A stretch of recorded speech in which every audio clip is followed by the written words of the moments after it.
45 days ago, on November 20th, 2025, French media published a report. The report mentioned that Joseph Thomas Recco, also known as Tommy, the longest-serving prisoner in France, had passed away due to illness and old age. In his criminal career, he was charged with 7 murders, one of which involved his godfather, the person who had provided him with spiritual guidance and support during his baptism. During the 42 years of imprisonment, he always maintained that he was 100% innocent, even saying that there were only 2 innocent people in the world, Christ and himself. So, was he innocent? Or did he perhaps conceal even more murders? The story began on May 10th, 1933, when Tommy was born in the town of Propriano, located in the southwestern part of Corsica, a town primarily known for its fishing and agriculture.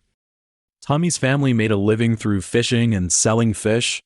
His parents ran a fishmonger shop, with his father working as a fisherman and his mother managing the day-to-day operations of the shop. In those days, the lives of fishermen were fraught with uncertainty. They had to endure the scorching sun and the rough waves, spending long hours at sea, all just to provide for their family's basic needs. Although life was tough, the fishermen's faith was astonishingly pure. In addition to their devout religious beliefs, they also harbored an almost sacred reverence for the sea, referring to it as their mother, because the sea not only provided them with bountiful catches, but also bestowed upon them the hope of life. However, in the 1920s, Tommy's father made a mistake. He killed a sea turtle and made a cradle out of its shell. Sea turtles are often regarded as creatures with supernatural powers in maritime cultures. In Hawaiian culture, sea turtles are part of the creation myth and are seen as guardian spirits and symbols of good fortune, even considered as the embodiment of deities. So, Tommy's father, his action was deemed to have brought the sea turtle curse upon the family. The sea turtle curse is a folklore belief. This curse is nothing but a legend, yet Tommy's family seems genuinely shrouded by it.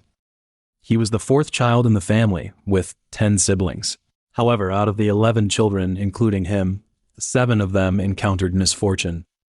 1 child died shortly after birth, 2 died in accidents, 2 were shot, and 2 were sentenced to long-term imprisonment for murder. As the child of a fisherman, Tommy was exposed to the sea from a young age. At the age of 13, he began to go fishing with his father, providing catches for the family's fishmonger shop. Soon after, he joined the French Navy, but the constraints of military life suffocated him. So, after his service ended, he returned to Corsica without hesitation and resumed his life as a fisherman. Later, as time passed and World War II came to the end, countries around the world were in the phase of recovery and construction, with the economy gradually recovering and tourism beginning to flourish. Corsica is located in the western part of the Mediterranean Sea. It is the 4th largest island in the Mediterranean, renowned for its magnificent natural scenery and rich historical heritage. And the former French Emperor Napoleon was born on this island. So, tourists often flock to the island to admire its beautiful landscapes and visit the birthplace of Napoleon.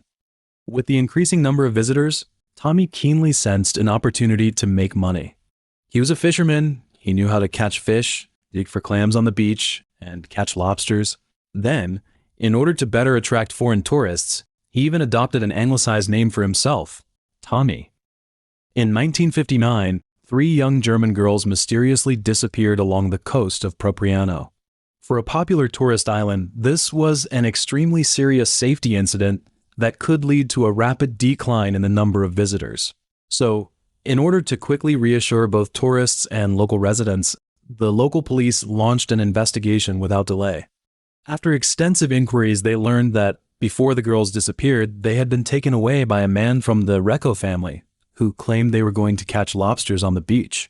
Tommy, who was 25 years old at the time, came into the police's eyes. He was the one who had taken the 3 girls and was also the last person to see them. So, naturally, the police arrested Tommy. During the interrogation, Tommy admitted that he had taken the young tourists on a tour, but he absolutely should not be held responsible for their disappearance. He insisted that he had merely shown them around, with no intention of robbing or harming them, nor any impulse to commit a sexual crime, as he had been married for 3 years and had a child. Due to the lack of concrete evidence, the police were unable to prove that Tommy had a direct connection to the disappearance of the girls. Their disappearance also did not confirm that they had met with misfortune. Perhaps they had left Corsica by boat without informing anyone. In the end, Tommy was released without charge, and the 3 German girls were never seen again. A year later, on an evening in 1960, Tommy and his brother Pierre were fishing with explosives by the sea. Compared to traditional fishing methods, using explosives could catch a large number of fish in a short time. However, this practice was strictly prohibited locally. Their actions were furtive and illegal. But while they were busy, a naval guard named Joseph discovered what they were doing. Joseph was Tommy's godfather, the person who had provided him with spiritual guidance and support during his baptism. In other words, he was a guardian to Tommy besides his parents. Because he had been discovered, Tommy was panic-stricken. He feared being arrested for his illegal fishing activities.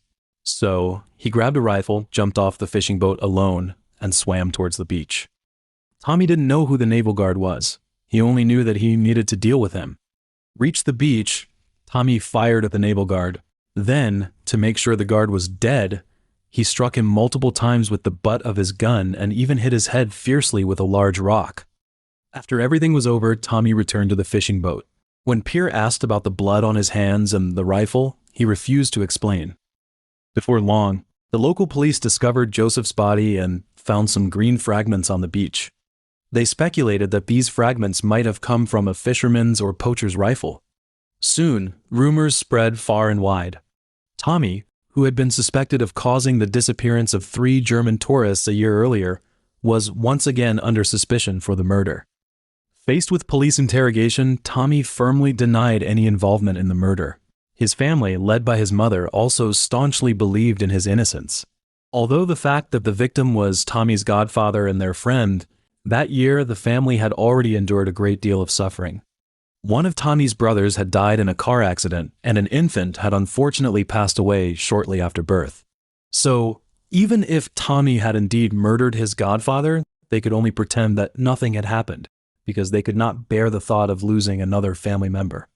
However, on November 30th, Tommy's brother, Pierre, informed the police about Tommy. He claimed that on the day of the murder, he had heard Joseph's cries. Joseph was also his godfather.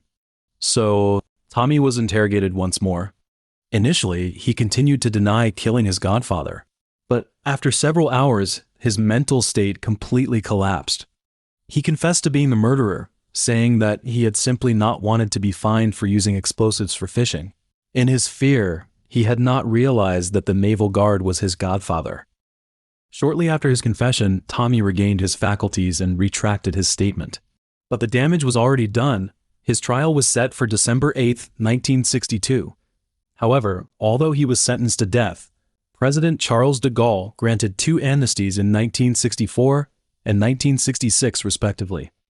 Tommy was among the death row inmates who were pardoned. His sentence was commuted to life imprisonment. During his imprisonment, Tommy's family experienced multiple tragedies. His brother Toussaint was murdered by his brother-in-law. Pierre was killed by 2 masked men. His sister, Francine, whose husband was the murderer of Toussaint, died after falling down the stairs. In November 1977, Tommy was granted parole and moved to Marseille, where he found a job at a store selling diving suits. 2 years later, on December 22, 1979, a massacre occurred at the Mammoth shop in Béziers. 3 young cashiers were killed in the store's counting room. In addition, approximately 640,000 francs were stolen from the store. Because no one had seen or heard anything unusual, the police investigation was extremely challenging. They could only deduce from the victim's conditions and the stolen francs that the perpetrator was extremely decisive and fearless, with a motive of financial gain. However, despite the Béziers Police Department's best efforts, they were unable to identify the perpetrator, and thus, their investigation had to be suspended. A month later, on January 18, 1980, in the small village of Carqueiranne in the Var department, 11-year-old Sandrine was resting at home when she heard her father, Gilles, arguing with a man. Frightened, she decided to call her mother, who was working at a children's home, but her mother was not there. So, She called the director of the nursing home instead, saying that someone wanted to hurt her father and that the man was Reen's cousin. Realizing the seriousness of the situation, the director immediately alerted the nearest neighbors. Jacques, a 52-year-old former gendarme and the girl's neighbor, rushed over to check on Sandrine as soon as he received the alert. After a long while, Jacques had still not returned home. Growing worried about her husband, Jacques' wife also hurried to Sandrine's house.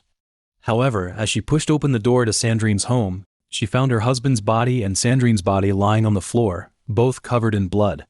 Later, when several police officers arrived, they found Gilles' body in the basement of the house.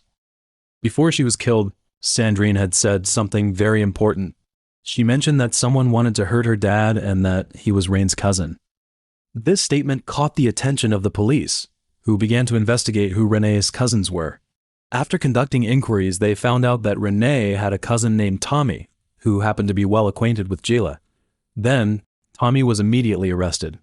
However, due to his firm denial and the lack of concrete evidence, the police officers interrogating him had no choice but to release him reluctantly. Later, another police officer took over the case. He was Tommy's cousin. Upon seeing his cousin's figure, Tommy was surprised and asked why he was there. His cousin replied, "I'm here because of what you've done." Hearing this, it seemed that Tommy's mental defenses began to crack, and he started to explain why he had killed 3 people in that house. He said that he had originally just wanted to buy a gun from Gilles, but Gilles had refused. Enraged and losing his senses, he killed Gilles. As he emerged from the basement and crossed the garden, he encountered Jacques, who had come to check on the situation. He then followed Jacques into the house and shot him in the neck. Realizing that Sandrine had witnessed his crime, he panicked. In the end, in order to eliminate any witnesses, he killed her. After he had confessed everything, however, he retracted his statement once again.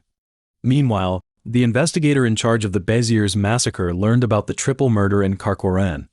He found that, in both cases, the victims had been shot, and the expert reports indicated that the same or similar weapons might have been used in both incidents. So he also approached Tommy and asked him if he had been involved in the triple murder in Béziers. However, the answer was clear. Tommy refused to answer any questions. Thus, the investigation into the Béziers triple murder once again reached an impasse. Several months later, in May 1980, a retired man walked into the police station.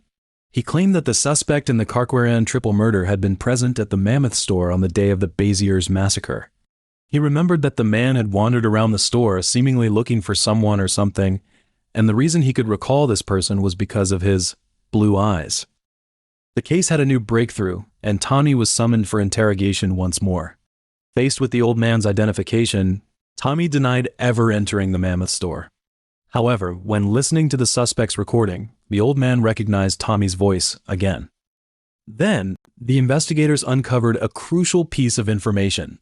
Tommy worked at a store selling diving suits, and as part of his job, he would deliver diving suits to the Mammoth store. This meant that he had the opportunity to enter the room where the cash was kept and somehow obtain it. On June 6, 1983, Tommy's trial began. At the hearing, he pleaded not guilty and declared in front of all the jurors that he was 100% innocent, just like Christ, and that he was the victim of a detestable conspiracy. A few days later, on June 14th, he was sentenced to life imprisonment without the possibility of parole.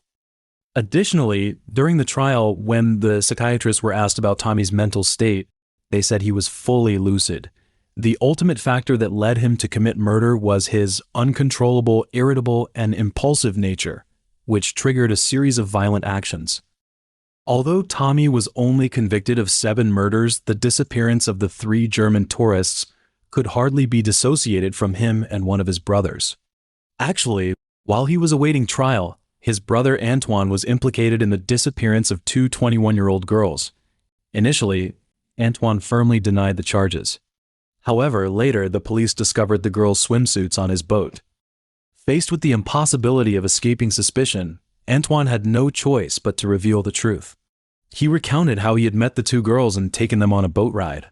While cruising at sea, driven by lust, he attempted to seduce them but was rejected by both girls simultaneously. Consequently, he flew into a rage, killed them, and threw their bodies into the ocean. Clearly, if the three young German girls had indeed been murdered, their fate would have been identical. As time went by, Tommy became one of the longest-serving and oldest prisoners in France. Although he had been eligible to apply for parole since January 1998 and had submitted multiple parole applications, each one was rejected. Throughout his lengthy imprisonment, he repeatedly applied for parole and probation on health grounds, but all his requests were denied.